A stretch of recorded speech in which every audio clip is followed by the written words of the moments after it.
Super 8 आधी team India विजयाच्या ट्रॅकवर आहे, पण आनंदाच्या या वातावरणात इशाऱ्याची घंटा वाजवली आहे भारताचा माजी सलामीवीर वीरेंद्र सेहवागने। त्याने इशारा दिला की जर एक चूक दुरुस्त केली नाही तर ट्रॉफीचं स्वप्न तुटू शकतं।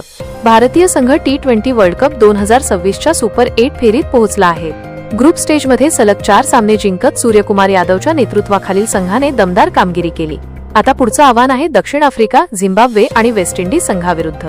भारत सामने जिंकत आहे, त्यामुळे आपल्याला सर्व काही सुरळीत वाटत असलं तरी सेहवाग मात्र टीम इंडियाच्या बॉलिंगवर नाराज आहेत। एका चर्चेदरम्यान त्याने हा मुद्दा मांडला।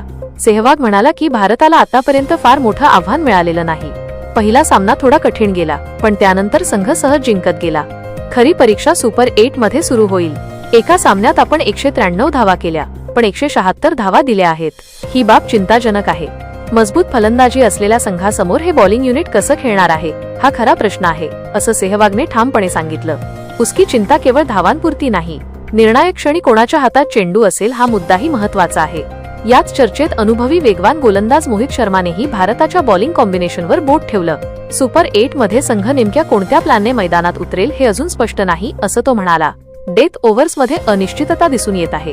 त्यानं सांगितलं की जर क्रमांक 8 वर ऑलराऊंडर असेल तर शेवटच्या षटकांत गोलंदाजी कोण करणार।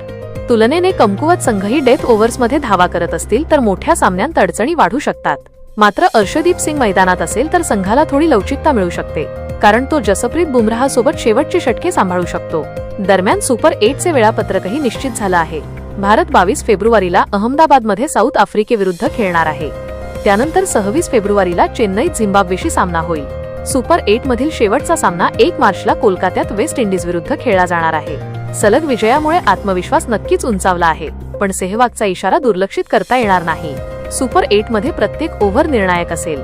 जर बॉलिंग मधील ही समस्या कायम राहिली तर चांगली सुरुवात असूनही भारताचं विजेतेपदाचं स्वप्न अर्ध्यावरच थांबू शकतं।